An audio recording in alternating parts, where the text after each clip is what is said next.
All right, let's get started so we can cover as much as we can, because like I said, I have 10 minutes, because I've got that set to go off at 10:30, so we have time to talk. So I have 10 minutes. I'm not going to get very far. Numbers chapter 17. It's where we left off. We had all the stuff with the people. They were fussing and said that God sent the plague. And then last week we talked about Aaron's rod. And remember how God said, okay, we're going to settle this once and for all. Who's in charge? Who's the boss? You know, that kind of thing. And we saw that Aaron's rod was the one that budded and bloomed and bore fruit, which was awesome.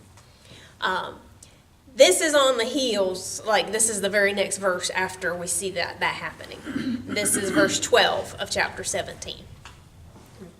And the children of Israel spake unto Moses, saying, Behold, we die, we perish, we all perish.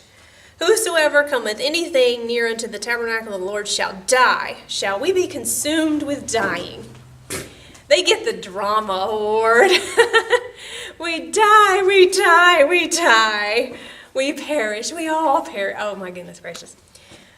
Their point is, okay, we've messed up. Because that rod, that finally got their attention, okay? And they're like, uh-oh. Now we've been putting ourselves forward as, well, we can do whatever Aaron can do, and we can offer the sacrifices, and we can do this. We don't need Aaron to do this. And now they're saying, okay, we need to just back up. We need to get away from the tabernacle. We don't need anything to do with the tabernacle. Lord, please, we're sorry. Please don't kill us. Please don't, make us die. Please don't make us perish. That's basically what's going on now. It's drama. And unfortunately, it's nothing but drama. There's no sincerity in it. Now, on the one hand, they have kind of accepted that Aaron is the person who's supposed to be the high priest, and that Moses is the leader. They have kind of accepted that, and we'll see where they've kind of accepted that. But at the same time, this whole, we perish, God, please don't, we know we've sinned so bad, and it's just more of getting caught than actual remorse. Mm-hmm. It's kind of like, when a kid does wrong and their parent says, tell them you're sorry, and they go, sorry. Yeah. Oh, the sincerity in that apology, Or when the child does something and they get in trouble and they say, well, I'm sorry.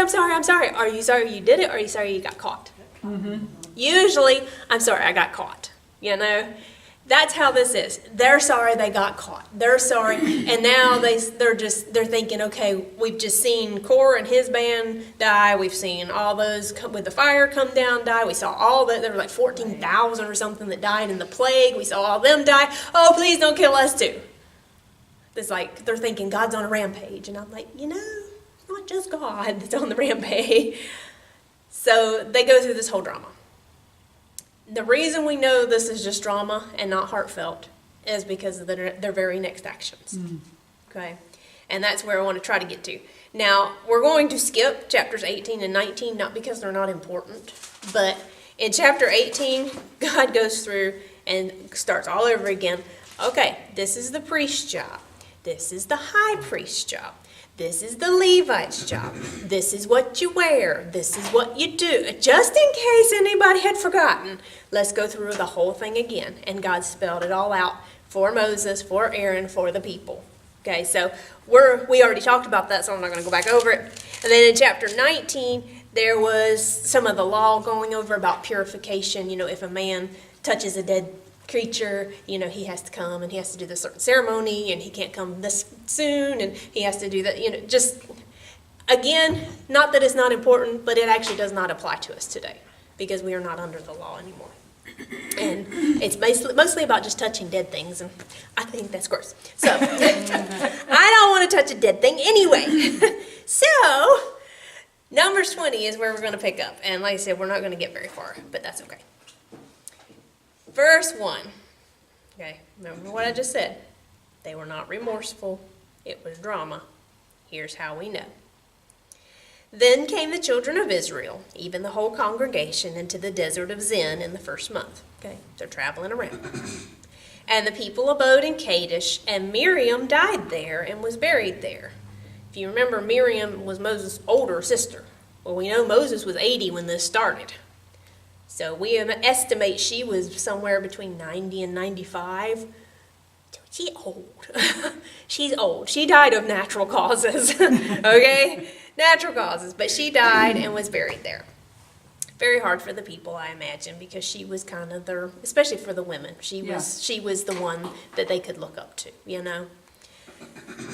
And there was no water for the congregation, and they gathered themselves together against Moses and against Aaron. Haven't we been here before? Wasn't that yesterday? Haven't we been here a few times where there was no water and God provided water, and there was no water and God provided water? All they had to do was ask. But they didn't ask. They set themselves up against Moses and against Aaron. And the people chode with Moses. That just means argued, sneered at, complained to, you know. And spake, saying, Would God that we had died when our brethren died before the Lord. And why have ye brought up this congregation of the Lord into this wilderness, that we and our cattle should die there? And wherefore have ye made us to come up out of Egypt to bring us into this evil place? It is no place of seed, or of figs, or of vines, or of pomegranates, neither is there anything to drink. Oh my goodness, why? We've heard all this before. This whole, would to God that you had brought us, you know, would to God that we had died in the wilderness. Well, they're going to die in the wilderness at this point. God already told them. You said it. You got it. But now they're going beyond that. You know, now our cattle are going to die, and we're going to die. And we wish we had died with Korah and his band. We wish we had died with those in the plague. Really? Is it that bad that you wish you had died in a plague? Yeah. I'd have to be really, really thirsty before I wished I died in a plague. You know, and I don't think they were that thirsty. I just don't think they were that thirsty. So you see how heartfelt their apology to the Lord was. How heartfelt their repentance was. It wasn't. It was just, let's get back on God's good side so he's not mad at us. Mm-hmm. But they then die anyway. but then as soon as things weren't going their way, then they're right back to, but now we're going to die, and now we're thirsty, and now why did you bring us out of Egypt? All the way back to their whole, and Moses and Aaron, bless their hearts, went from the presence of the assembly unto the door of the tabernacle of the congregation. In other words, let's go talk to God. You know what? That's good advice for all of us. Amen. When the world comes up against us, when there's whining and complaining all around us, you know what we ought to do? We ought to turn away from it and go seek God. Yep. And too many times we don't. We join in the complaining, or we let it get us down and wear us down and tear us down. We don't seek God like we should. And I wasn't even planning on saying that, but when I was like, they went to God, and I'm like, oh, why don't I do that sometimes? Why do I feel like I have to stand and defend myself or, you know, defend my cause when I could just go to God and he says he'll be my strength, you know? And that's what they did. They went and they fell upon their faces, and the glory of the Lord appeared unto them. And the Lord spake unto Moses, saying, Take the rod, and gather thou the assembly together, thou and Aaron thy brother, and speak ye unto the rock before their eyes. And it shall give forth his water, and thou shalt bring forth to them water out of the rock. So thou shalt give the congregation and their beast drink. Notice how he said, and their beasts? Because notice what the people said. We are going to die and our cattle. And God says, you know what? I'm going to take care of you and your animals too. Because that's just the kind of God I am. Amen. Doesn't the Bible say that he takes care of the ravens and he considers the lilies and, you know, his eyes on the sparrow? Created everything. He created everything, so he cares, you know? And it's like, he knows and he cares. And I think back to the story of Jonah, where God said he didn't want to destroy Nineveh because he said, you know, there were the ones who couldn't tell their right from their left, which we assume are children, you know. And he says, and also very much cattle. Oh, yeah.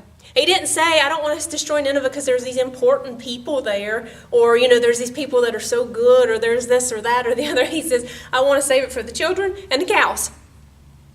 I like it. I like it. That was important to God. He said, I care about their cattle. So here God's saying, you know what? You were worried about your cattle. I'll take care of your cattle too. So he tells Moses specifically, I want you to go and I want you to speak to the rock. And once you speak to the rock, I want you, it will give forth its water. You just speak to it, it'll bring you water. And he said, you can give it to the people and to their cattle. And everybody can have something to drink, and then they'll stop complaining, at least temporarily. At least for the time until now they're hungry or something else is wrong. My feet hurt or something. But for now, just go and speak to the rock. And I'm trying to decide if I need to stop right. Yeah, I'm like, I actually don't want to get into the next part. So I'm going to stop right there. And we'll cover a little bit of this next week. I wish we could cover it all, but we can't.